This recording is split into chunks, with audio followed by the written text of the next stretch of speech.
राति पाहिले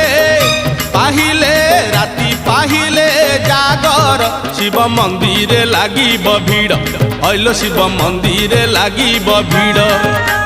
राति पाहिले जागर शिव मंदिर लागिब भीड़ हइलो शिव मंदिर लागिब भीड़ पहिली दर्शन पहिली घर्षण पहिली दर्शन पहिली घर्षण पहिली पंडा पहिली धंडा पहिली भोग पहिली जोग पहिली भगत बड़ राति पाहिले पाहिले राति पाहिले जागर शिव मंदिर लागिब भीड़ हइलो शिव मंदिर लागिब भीड़।